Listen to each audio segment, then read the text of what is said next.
Well, we're very excited to have a special guest with us, Mana Afsari, who wrote one of my favorite articles of the past year, really. It's called Last Boys at the Beginning of History, which is a great title as well. It's in the Point magazine. And it's really a kind of anthropological exploration of young male Trump supporters. They seem to be earnest and enthusiastic, and they're looking forward to this new era. And this piece went viral. I mean, it's one of the few pieces where I saw folks on both left and right just saying really positive things about it, because it really tries to understand this movement on its own terms. And you actually end up spending a lot of time with these people one-on-one in parties and social gatherings, really getting to know them and listening to their stories. But so maybe just to start, Mana, if you could tell us a little bit about why you decided to write this and give us some of the flavor of the piece and what you were trying to go for. And who were these people that you found? And maybe found isn't the right word because it makes it sound like it's a kind of social experiment. And I think that's sometimes how people approach Trump supporters, as like these specimens that we have to investigate. But luckily you avoid that. You don't treat them that way. You treat them as human beings, as your friends, as people who you're getting to know at social events. So in that sense, it's a very normal story too. And it's not this kind of cliched approach. So with that, take it where you will. Thank you, Shadi. It's so great to be talking to you again.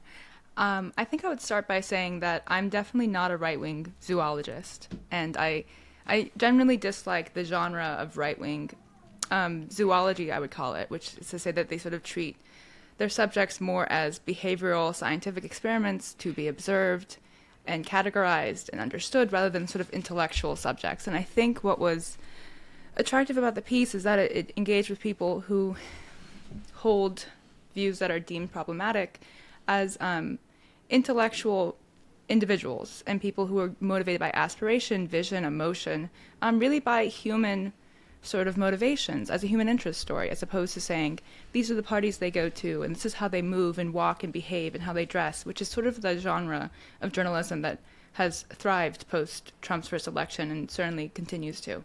So there's another aspect of sort of press coverage that I think made this piece unusual and motivated me to write it in the first place before I ever anticipated that it would really have a huge readership.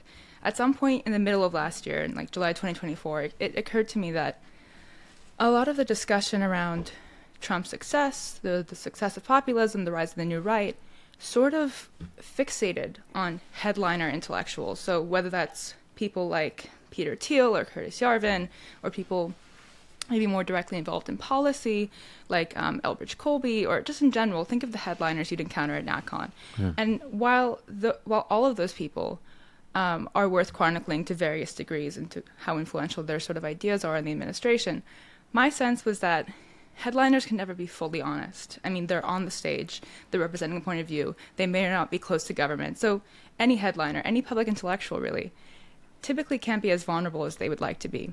So I thought it'd be much more interesting to talk to relatively regular people who are interested in the new right and get their sort of unvarnished, unadulterated opinions about Trump, about the intellectual dynamism on the right, about the last 20 years, what it's been like to grow up as a young man in that time. And I think that was what was so striking about it.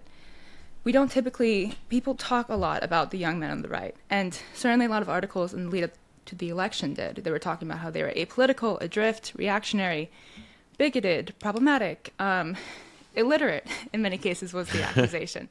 They were poorly educated and got their news from Twitter, which is why they were interested in Trump. And while there's a grain of truth to some of the coverage of Trump voters, without a doubt.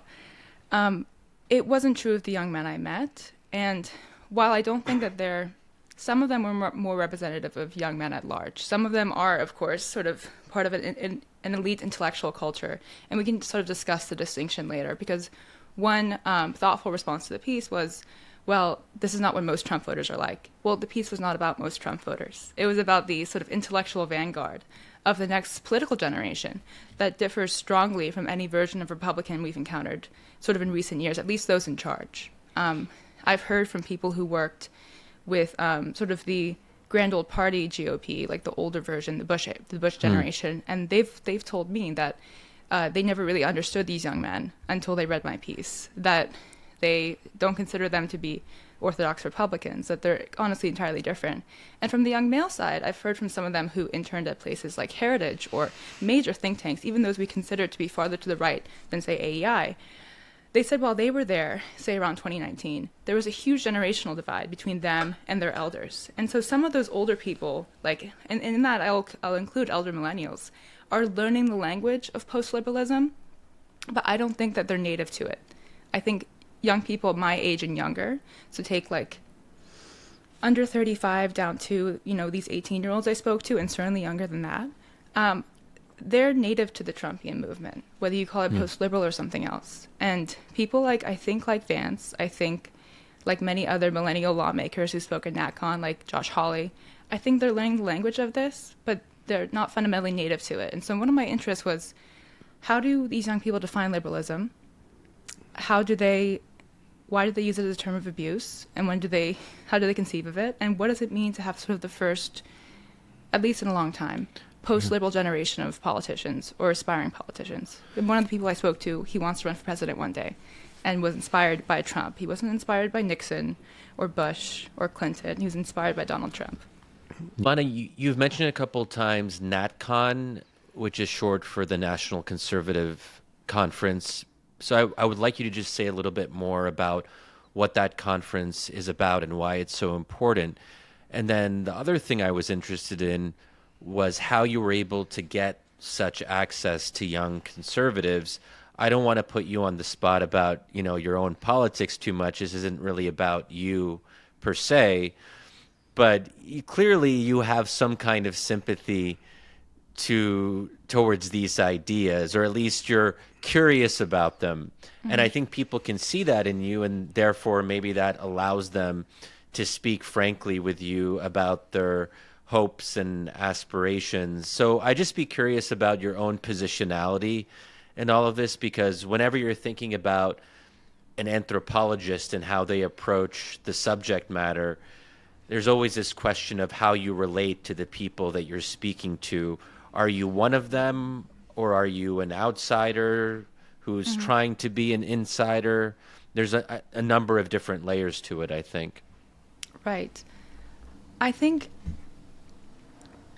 it's a complicated question, not really regarding my politics, because I think the best way to sort of explain that is that of all the years I spent either having conservative teachers, among many liberal, moderate, left-leaning teachers, the time I've spent around conservatives in the last 8 years and the time I've spent around liberals or people on the left, the number of conservatives who have asked me my politics, I think is zero, maybe one. And I'm talking about a huge sample size. Wow. Or asked me what I thought about. Not that they didn't care what I think, but we had better things to talk about. And I say that in the article. I say that, one of the people I interview is a relatively close friend from university. And we had never, ever spoken about Donald Trump prior to me asking him for context for this interview or for this article. I think that's extraordinary, too, because he has strong political opinions. But we had plenty to talk about, including, in my mind, other great men of history. And I had no clue. I think this is one interesting thing about speaking to people who are not headliners, is that I was surprised by a lot of what I learned.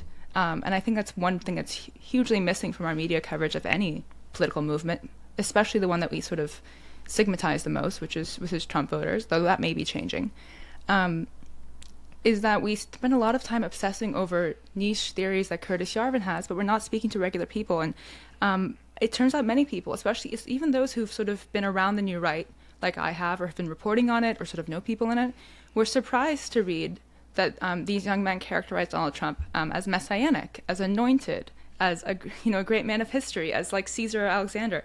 And I was shocked by this, and I've spent time around these people. So I guess, to go back to my earlier point, almost no conservatives of any stripe, whether they're more the Bush Republicans who are my professors in college or the sort of young new right guys who are honestly much more political in a lot of ways, have really asked me about my politics. It was striking because I'd gone to several sort of right-leaning or right-wing parties in that lead up to the summer, both sort of exploring this environment and not really necessarily intending to write a piece at the time, but sort of learning about it, looking for intellectual vitality.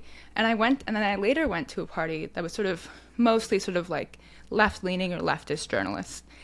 And I remember I was talking to somebody, and someone came up to me and said, "I think there's a lot of Republicans at this party, but I can't tell. What are your politics?" Just out of just confrontational immediately. And that was sort of my experience in a lot of liberal or left-leaning spaces.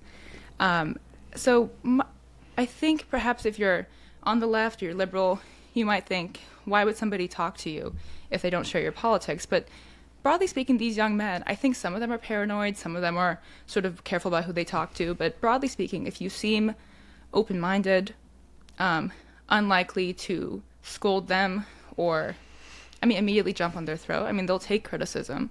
Obviously, it depends on the person, and there's varying degrees of sympathy to that. They'll speak to you, particularly because I think it was clear that I didn't intend to use their names on record. Everyone who was mentioned in the piece had forewarning, gave their consent, really everything in it. And, still, it's a difficult thing to do, to write about this sort of world in a way that doesn't sort of betray them or treat them as, subjects to be examined, and also doesn't sort of pander to audience expectations about it. But yeah, so I'd say that it's my politics are almost irrelevant there. I did not tell any of these young men what my politics are. I just listened to them. And I'm curious, Mana, I think that was refreshing. I'm curious, Mana, if there's something to this beyond just that they didn't want to talk about their politics, of their own politics. That's why they didn't ask you about yours. Like, do you think, is there something else that they're interested in that brings them together in these occasions that's not political? And I think that's is it harder for leftist cultural spaces to not care about politics? Like, is there something like, I think, I'm just thinking like, since sort of left-wing approach to politics is maybe... I'd say it's totalizing. Well, yeah, it's more concerned with structures than with culture. Right. I mean, it's a very big generalization, but like, you're preoccupied if you're a liberal with changing politics to make culture better, like Daniel Patrick Moynihan said. And if you're if you're on like the more critical left, you're more concerned with political structures, and culture can sometimes just be epiphenomenal from that. But it's also the personal is political. That's what leftists will often say, that there is no separation between their personal lives and their political commitments. Yeah. Which is why, for example, when you go on dating apps, it's the leftists who are always like, swipe left if you don't support all the right causes. There is this sense of like having to have a certain kind of purity. I think there's someone, I forget who said this, but I think it's a really instructive line, which is that Republicans look for converts. Conservatives look for converts, liberals look for traitors, or something to that effect.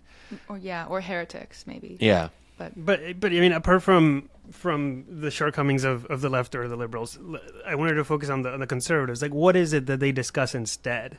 Yeah, what is it that's found in these spaces that paradoxically you don't find in a liberal space, say? Well, there's a lot of answers to that, and some of it is off-putting. Obviously, there's plenty that I find there that I don't find in liberal spaces that I wouldn't encourage in the right. But let me take a step back and say I wouldn't actually even say that when you spend time around the conservatives, they don't talk about their politics. And you can't generalize any group of people, but say the conservative intellectuals that I have met. It's not so much they don't discuss their politics. It's that they're interested in discussing other things without reference to politics. So let me say, there was a left-leaning group I went to that was a discussion group, and at one point I brought up archaeology in this discussion group, sort of as like and how the state of Iraq was working on recovering its ancient past by unearthing antiquities, and I thought this was generally a good thing. And somebody was like, yes, that's great, but aren't you worried about how antiquities get reappropriated by fascists for sort of jingoistic ends or something to that extent? And I thought, why? Was that relevant to what I was saying at all? I mean, it may be a relevant point to explore, and I think if you have an intellectually dynamic space, you should be exploring different avenues. But to immediately jump to the political when one is discussing something as remote as deep antiquity is sort of like, I think one problem with sort of many intellectual spaces outside of the New Right. The New Right, I think, actually is increasingly getting more driven by in-group dynamics and suffering from some of the totalizing political impulses that other intellectual spaces have suffered from. But at least in the period that I was speaking to these young men, and at least in the past 8 years, broadly, I think partly because conservatives were on the back foot, and partly because, they have a more hands-off approach between politics and culture, to some extent. I think it's hard to sort of categorize that. Yes, broadly, they're interested in discussing other things. I mean, don't get me wrong, there's plenty of conservatives who will just talk about politics, but what's striking is that among intellectuals on the left who have so much more to offer than just politics, they frequently bring back their disciplines, their interests, their sort of literary interests, their erudition back to politics. And I think that's a huge shame because those subjects are compelling on their own terms. And particularly, we can discuss the theory of education later, but for young minds, I think they should be able to encounter texts, train their minds, sort of form their souls without reference at least immediately, to current events. But yes, I mean, I think it was clear in the description of these sort of parties of young right-wing intellectuals is that of course, they make references to politics, and some of them are sort of, true believers who constantly reference politics. But a lot of people who are sort of intellectually uncategorizable and really just interested in finding a place where they can talk to somebody about, European history or, the like sort of obscure 1,000-year-old treaties or different sort of other niche subjects. Like they'll gather in the sort of anterooms of these parties and just talk about ideas. Yeah, but what's interesting though is that all of that is right coded. If they're talking about European history or the Roman Empire or maps, then they're probably not liberals. So there's ways to sort of glean someone's politics without them talking about. It's sad to say that left-wing folks aren't as interested in things that have to do with antiquity or white people or kind of colonial structures and so forth. But so I think that's part of what's going on here is that even when people say that they read the great books, that they're interested in the classics, that's also a little bit right-coded. Again, it's unfortunate that it's coded that way. Just an observation. Well, that's intellectual abdication on the part of liberals and leftists, and I don't even think it's true. I think I have worked with many leftist intellectuals or liberal intellectuals. These are different categories, of course, who frankly have a degree of erudition that can match or exceed many conservative intellectuals. So I don't think this should be the case. I think, of course, certain ways of discussing the classics or the great books or the canon or Western civilization, a term that's been sort of memified by certain people on the right. Of course, that's coded, but I think it's equally been that the left has disinherited what they imagine to be a problematic canon, and there's reasons for that are more rational than others. But that's part of what I mentioned in the piece is that much of when I mentioned, like, first of all, cartography should not be right coded. That's why don't we start from there? I mean, most things that are supposedly right coded shouldn't be right coded. That's an abdication of all kinds from the left or liberals. But I'll also mention that in some of the examples I gave, sure, these topics are European history, which, mind you, is sort of where liberalism comes from. Not exclusively, but at least American liberalism seems to have its roots there. So liberals really shouldn't disinherit European philosophical thought. But I don't believe they have. But secondly, these young men actually discuss a whole variety of things. Like, they are sending Jacobin articles to each other. They're discussing the BJP party in India. I mean, they're discussing things that are not exclusively Western. Many of them have an interest in sort of Asian culture. They have interest in, like, just lots of different things. And the Roman Empire thing, I think that's, I wouldn't say that's, some of that feeds into the sort of, like, Twitter vitalist stuff, but some of it is a fairly innocuous interest. Like, Yeah. I'm an Iranian American and I have a bust of Julius Caesar. It's not because I but not of Alexander the Great, I assume.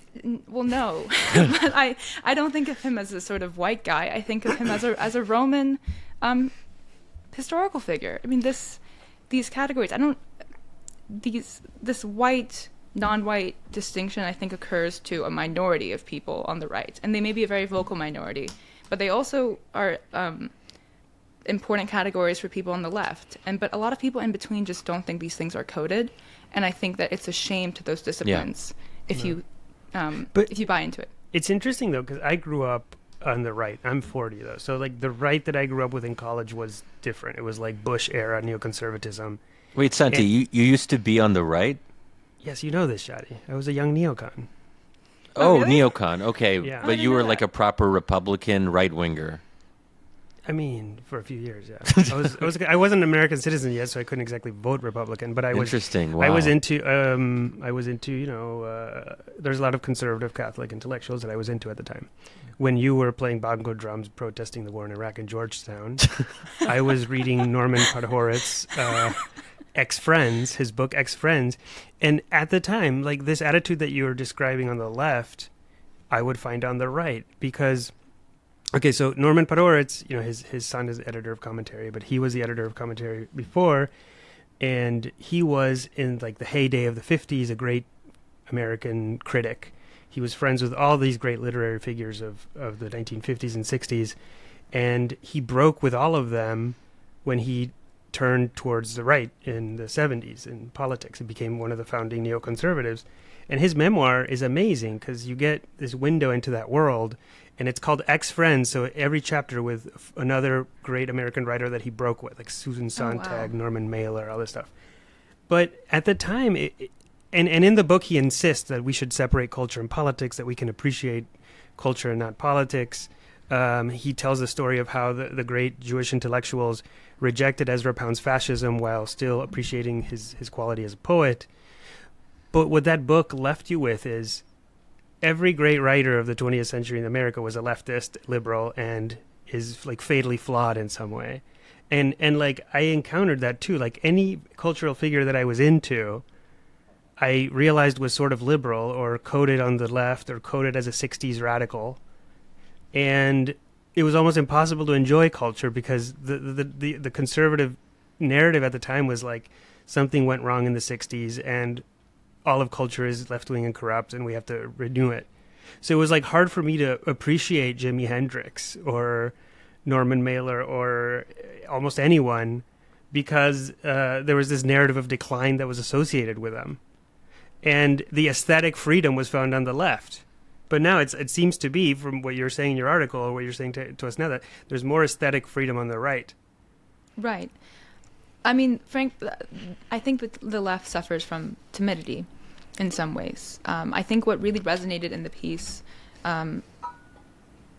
which the piece sort of brought together and pulled out forces that were at work, and it sort of interpreted them and made them legible to a broader public, right? So I think what resonated in that sort of the energy of the NatCon and with a lot of people was that they finally recognized, I think, that the left hasn't embodied ambition, ideals of greatness or vision in quite a long time. And maybe the ideals of greatness don't sit well with the left.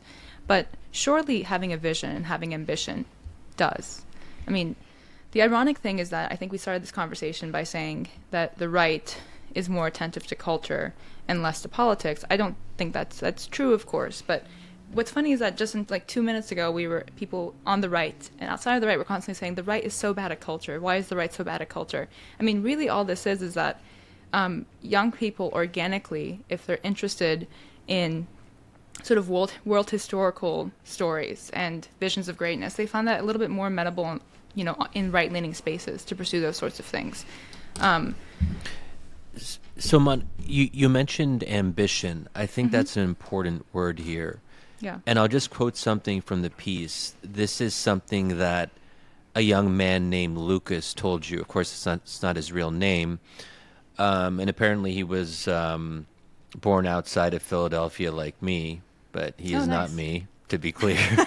But okay, so this is a fascinating quote. There's a lot here. So this is what he says to you. Quote, I've never in my life remembered a time when the Democratic Party supported ambitious people.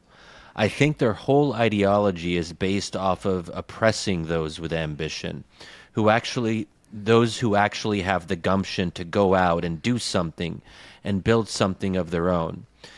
The people who make humanity great, the innovators, the builders, the winners in society. Democrats look at the winners and tell them, you're evil, and the only reason you're at the position that you're at is because you exploited other people. This is antithetical to the way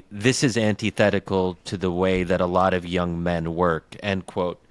So I like this a lot because it gets at this sense that Democrats have lost something important, that they used to be a party of ambition. They used to be a party of intellectual curiosity, but somehow they've conceded these values. And again, we don't want to focus too much on, what makes the left so disappointing, although I think it is a relevant question here. But there's these, and it's also worth emphasizing, you're talking to young men, even how you're always talking young men. This is a very male-centric space. And we know from having Richard Reeves on the podcast, for example, that young men are falling behind in American society, and they feel like they don't have a place. They feel like they're not being appreciated and recognized. They don't have a chance to be protectors and providers, and that's part of what men, especially young men, need. They need to feel needed. So here you have Lucas coming in and saying that it's actually conservatives and the Republican Party that give space to young men to express that kind of ambition, to be fully themselves, and to not feel sorry for being a man or being male. So I'm just curious, if you could just say more about the male aspect of this and how that plays into this idea of ambition and wanting to be great. Absolutely. I think this begins with the fact that, what was striking about the piece is the last line of it says that these people have a vocation, that the new right, they may not know what they are. I think they're currently having conflicts about who they are. But as laid out in James Orr's closing speech, he gave them a vocation. I mean, the conference closing speech where? Sorry, just to clarify. At the National Conservatism Conference in 2024, right after J.D. Vance's America as a Nation speech, which was his sort of test run for his later RNC debut of that speech. James Orr, one of the conference organizers, closed the conference by giving a speech called The National Conservative Vocation. And NatCon and the New Right are not exactly synonymous, but, it's a subset of the New Right, I suppose. But that speech, which is referenced in the piece, speaks to the fact that James Orr and other organizers of NatCon are very well aware that it's a lot of young men there. I mean, they're perfectly open to young women. I was able to attend, but you can just see from the room that it's full of young people, and a lot of them are male. And they're, as being conservatives, I'm sure they're familiar with the sort of Richard Reeves literature on how they are falling behind and feel back. The conference talked about masculinity a lot, but he says, restoring what is ours, loving our country, X, Y, and Z. This is your vocation. I mean, to use the language of vocation to make them feel needed and called to for a political movement resonated deeply. And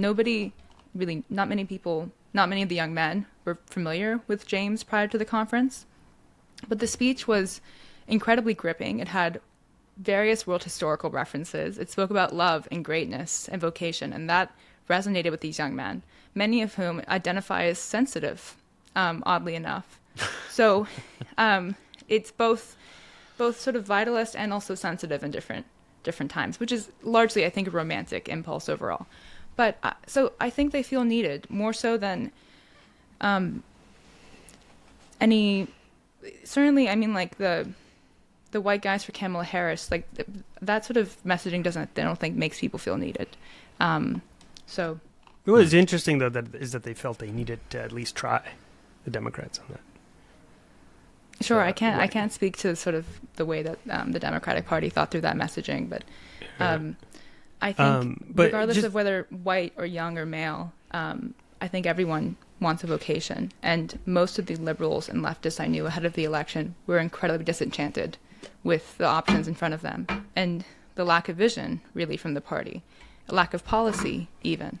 And so, but the amount of energy and excitement I saw among young people on the right and the inverse on the left, I think speaks to the fact that it's not just about the young man and the fact that we believe they're falling behind and they need to be appreciated. I think there's other parts of society that feel like they're falling behind. There's other groups that feel like they need better representation, and few people are speaking to them so directly at this time. I think there's limits to this, though, because the quote that Shadi read is, what is it about?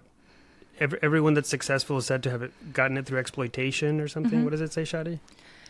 The people who have been who have gotten to these high positions and been successful and builders and winners and all of that, they only built and won through exploitation. Yeah, so I mean that is true in many ways, right? One of the jobs of the left in any country is to point to economic exploitation and try to improve it, right, or try to abolish it. Right. So and paradoxically, these people that are becoming more educated in the great ideas should also become. I mean, in the course of their education, I'm sure they're eventually going to run into like 19th century socialist literature and see that exploitation took place back then. And when they look around for it now, I mean, maybe they won't find as much obvious exploitation as 19th century England, but you know, we exploit workers in other countries, and there's different types of exploitation in the U.S. today. Like, so there even. Either the left has to find a way to make that message attractive to these young men, or these young men need to be more curious and figure that out, or I don't know. I think it's obviously a combination of both. None of the quotes in the article are beyond critique, of course, which is, I think, the benefit of including them as quotations rather than having the people who gave the quotes write an op-ed, right? I mean, this is sort of what somebody thinks, and you can disagree with it, but it's valuable information as to how they think and why they do. Well, I think on that point, the quotes I got from Lucas and the quotes I got from Alex represent, these are two different people quoted in the piece under pseudonyms. One is 18 and one is sort of in his mid-20s. And they represent sort of two different generations of the very young Trump voter. The one who was, of age when Trump ran the first time, and the one who was really just 10 years old, which is striking, to say the least. It's not just about the age gap, really, but it's more broadly that the new right is composed of different people. I mean, it's composed of, the young man I spoke to who said that the left and Democrats don't support ambition. Like, he admires Peter Thiel. He really admires the sort of very wealthy industrialists or tech guys on the right who are about American innovation. I mean, he certainly has sort of conservative views in other ways, but he's not as socially conservative as some of the other guys I spoke to. A lot of the young men, the ones who maybe identify more as sensitive young men, and are maybe the ones who read more of the great books and stuff, they can vary widely on their sort of economic policy ideas. In fact, a lot of them talk about economic issues to me, and elsewhere, I think, in ways that sound like leftist economics. Like, they'll talk about the sort of oppressive nature of capital, and they're very, in a way that's probably less leftist, they're protectionist. I mean, they're right populists. Like, they like sort of the Orrin Cass school of economic thought as well. So it's quite diverse. I mean, this is one person's quote. I think a lot of young men, especially the ones who came from sort of the tech right on Donald Trump, would agree with it. And it's not really just, it's not really just about him thinking that rich people are oppressed by the Democrats. I think the broader point in what he was saying, and the other quotations, was when he was younger, he was talking about how he wanted to do something great one day. What he wanted to that was great was not just make a ton of money. He also wants to run for president. And there's other young people like this, at whatever age they are. And there was distinctly a culture in the Obama era that I recall as a young person where sort of the liberals in charge, and I don't even mean political liberals, but sort of the cosmopolitan, technocratic, liberal elite, general type that I grew up around, found things like, there was this commencement speech that went viral around that time, maybe 2010, I don't really totally exactly remember when, and the title was, "You Are Not Special." And it was meant to be like a wake-up call that, like, graduates, you are not unique, you are not special. If you want anything in life, you're going to have to work hard for it, but don't assume that you're better than anybody else, and X, Y, and Z. And there's like something, like in all advice, there's something useful about that. But there was a tendency to say, and it made sense to me that this young man said that his teachers scolded him for talking in sort of bombastic terms. And maybe there is something to scold there. But it's no surprise that when Trump came on the stage in 2016, and he was 10 years old, and this guy said, and everyone laughed at him. Everyone thought Trump was a joke until he won the primary. I distinctly recall growing up in D.C., a lot of now true believers for Donald Trump, who are older, voted for like Marco Rubio in the primary or Ted Cruz in the primary. They did not take Trump seriously until it was time for the transition team. And I think a lot of young men, between seeing how Trump was not taken seriously and then became the nominee in 2016, how he was disgraced after January 6th and went into exile and then came back, was struck with all these court cases, whether deservedly or not. That's not really the point here. It's that they thought they saw him as being attacked, and then the fact that he was nearly shot and within an inch of death. I think to them that seems he's survived despite all this opposition. Even if we weren't that crazy about him, there's something here. And this person, everybody that has told me to take a step back and that I no longer deserve to be in the spotlight, they also hate Trump. And I whatever Trump stands for, I'm against the alternative. It's sort of the right-wing version of "Nevertheless, she persisted," which was a Democratic liberal tagline for a while about, women's empowerment. I think it was maybe tied to Elizabeth Warren in some way. I forget the exact context, but it's interesting that Republicans have their own version of perseverance that is more masculine, obviously, in this context. But also, I think I was thinking your article was published in November, so a lot's transpired since then. And I think a new form has developed, which is like the Doge bro, or like the young Doge guy, like these tech wizards that are helping Elon Musk in his mission, as he conceives of it, to dismantle the administrative state. But those seem to be different than the guys that you wrote about. Or can you speak to that a little bit? Are they the same, different, or? Of course. And I'll add, a lot of the piece was composed by November, but the piece was published on inauguration, a few days after Inauguration Day, so in January. But notwithstanding, the political climate has changed a lot since Inauguration Day. And very few of the young men I spoke to, even the conservative intellectuals I spoke to, would have remotely anticipated what's going on with DOGE. And there's varying degrees of people approving of it and not approving of it, and that's true of the whole administration's policy. But this is obviously a large coalition.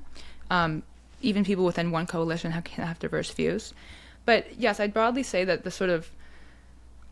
perhaps the first young man I spoke to is more along the lines of somebody who relatively uncritically supports DOGE and believes that, the federal government needs to be reined in and people losing their jobs aren't an issue. Like he clearly is sort of sympathetic to the idea that the private sector is more productive and the government, especially if it's very bloated, is a burden on the successful taxpayer. Like that would sort of be his line of thinking, and that makes sense. But many of the young men I spoke to on the new right are very critical of Elon Musk. They don't take a lot of the tech people seriously because they think that they're Johnny-come-latelys, or in other words, sort of ideological turncoats. Like they've just newly arrived to the movement. So there's a good deal of disagreement. But as for the, Wisdom of Crowds recently had an article characterizing the Republicans in D.C. now, and certainly the DOGE supporters, as sort of barbarians. New That would people. be Demir. Yeah. Okay, but just and of course we'll include a link in the show notes to that piece and also to Mana's piece. So please do give them a read. Yeah. Oh, go ahead. Well, I think the term barbarians has been tossed around, and I'm not even criticizing its use per se, but there's a broader argument here.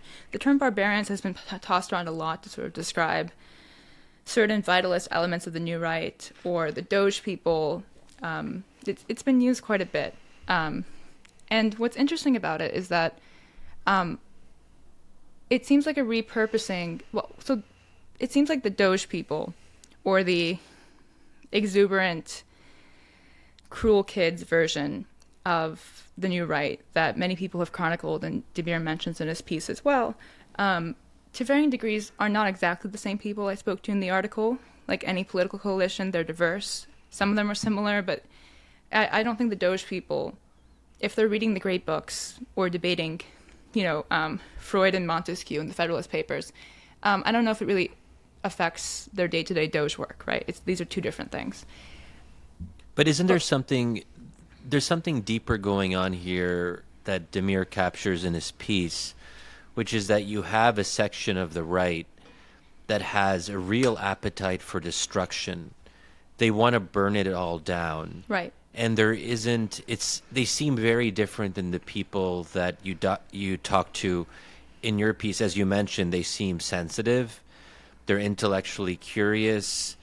They seem to want to have a purpose to contribute to society in a constructive way, where the DOGE so-called barbarians, there's something, and this is what I have trouble relating to as an outsider. I don't really wake up in the morning and think to myself, oh, I want to destroy things. Like that, what drives people to feel that way is something that's always going to be a little bit foreign to me. But I think that's what's so frightening about this moment, is that you have people who don't have any kind of real appreciation for what America is, for our institutions, for our federal bureaucracy. They want to do away with all of that, and they don't have a vision for building something new. It's almost like the chaos is the point. The domination is the point. The destruction is the point. And this seems to be the dark sort of id of the right. So maybe just tell us a little bit, like, would you agree with that characterization? Do you find it frightening? And is this part of the right going to be the dominant one in the end? So I wouldn't say that I'm a forecaster, but I will address other parts of this.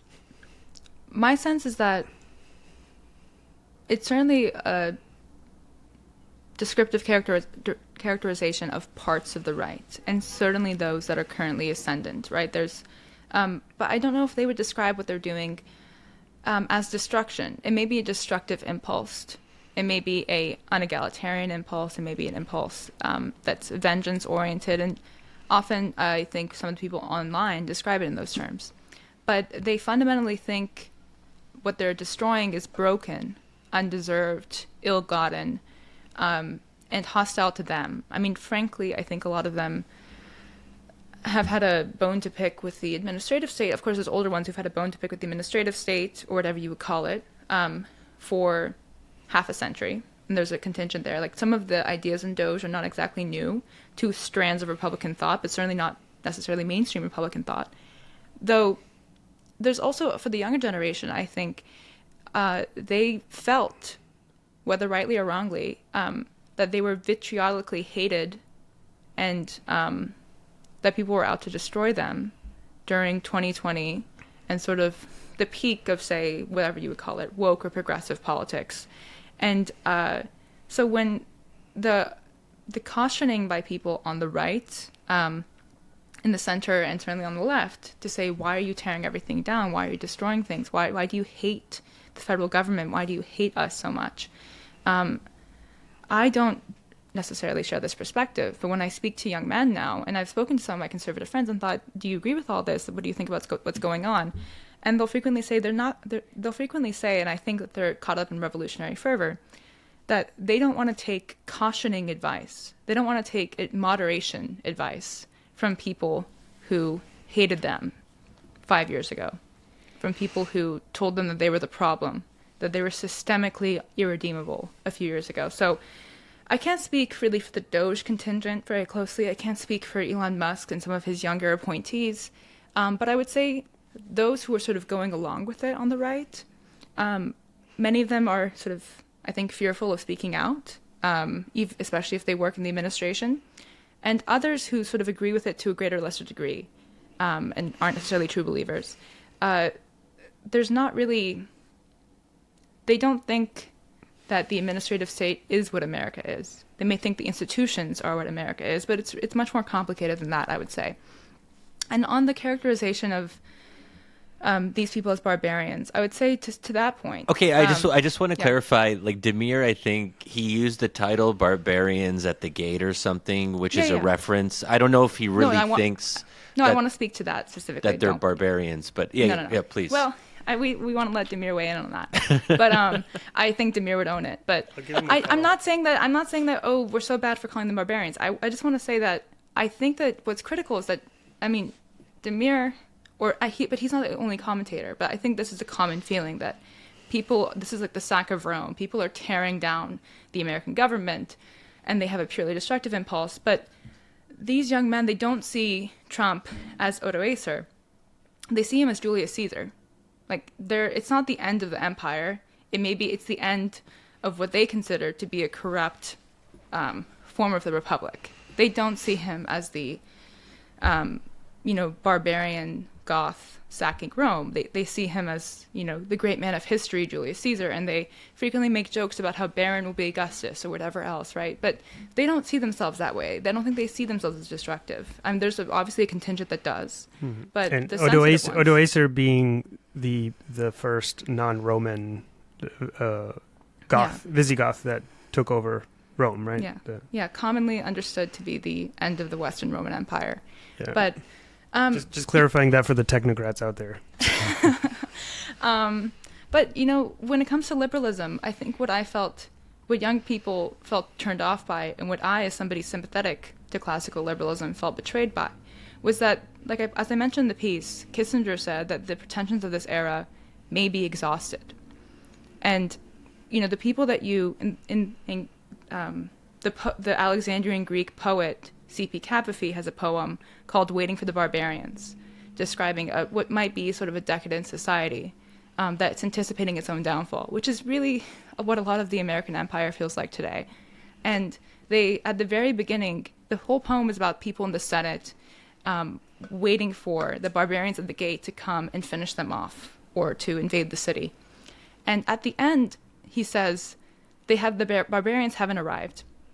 And he says, what's going to happen to us without the barbarians? These people were a kind of solution. And so I think what's critical about that is that we always discuss Trump voters or radicals of all stripes or post-liberals as like the people that are finally going to put the death knell, the killing shot to liberalism. And I think we're waiting and waiting and waiting for these people and identifying them and writing articles about them, however we characterize these people, because we refuse to revitalize the foundations of what it means to be a liberal democracy as Americans. And they're a kind of solution for us. And so to analyze the way they think, which is often contingent, fluid, variable, and just reacting to the thing that we dislike, as opposed to revitalizing the foundations of our own. I think when we constantly sort of track these barbarians and what they're doing and not doing, we're trying to have them be a solution and say, that's the reason that liberalism failed, because of them. But it's like, no, I came into college as a sympathetic, left-leaning liberal, and to this day still believe in classical liberalism, at least as a procedural philosophy. And it is incredibly difficult to find any elders, and I mean anyone older than me, who is true to these beliefs and advocates them and speaks to them in new and compelling language. And for those who are elder millennials, they saw people who claim to be liberals betray their principles to legislate the Iraq War, and that's many of the people, unfortunately, that consider themselves leading liberals. And of course, people on the left don't really identify as liberals a good deal of the time. So these philosophies, if it wasn't Trumpism, it would have been a different sort of radical or revolutionary philosophy, because liberalism is the issue. No, that's a fascinating point, and I think it ties to this other thing I wanted to ask you, which is your piece is about young men being fascinated by Trump in part, or the right in general. But your piece itself, a lot of people were fascinated by it, like people on the left, people on the right, people in the center. There was, there are some people that didn't like it, but very few. I think you saw Damon Linker, who's like a very anti-Trumpist liberal, praise the piece. You had people on the right praising it. You had people on the left praising it. The point itself, I think, is it's some way a leftist journal, and it published it. So why do you think it resonates so much? Because I think there's a similar hunger. I think the hunger that you see in these young men that are going to these classical studies and ideologies is the same hunger that people have that drew them to your article, right? And I think there's a sort of implicit critique of American education, or an implicit idea of what a good education would be in your piece, especially the latter parts where you talk about, when you went to school at USC or UCLA. Sorry, I forgot. Yeah, no worries. USC. USC, and talk a little bit more about that. Like, why did it resonate, and what do you have to say about education? I mean, the central novelty, I think, of the reporting was to pull out that young men who are drawn to the right have a intellectual and aspirational relationship to it and Donald Trump. And a lot of the conversation was about, well, it's just because they're white men, and that's why they're drawn to Trump. And it's just because they're racist, or because they're bigoted, or they're illiterate, or whatever. And these explanations have explanatory power to varying degrees. Like the young men themselves say that, yes, because I am what is called a white man, Trump is more amenable to me as sort of like a person in the body politic, sure. But their conception of being on the right was much more intellectual, aspirational, and emotional than previously understood.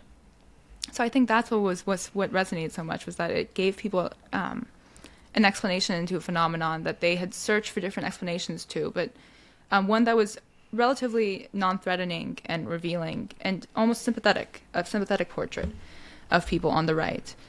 I think I received quite a few messages from people of all various ages who aren't full-time intellectuals. They're not publishing articles, but they read and discuss ideas. And a lot of the young men I spoke to are not writers for a living. They may be working in politics, but the sort of hunger. That's it for part one, dear listeners. There's a lot more where that came from. If you're not yet a paying subscriber, please head on over to wisdomofcrowds.live and become one. Help support our work. Hope to see you in the bonus.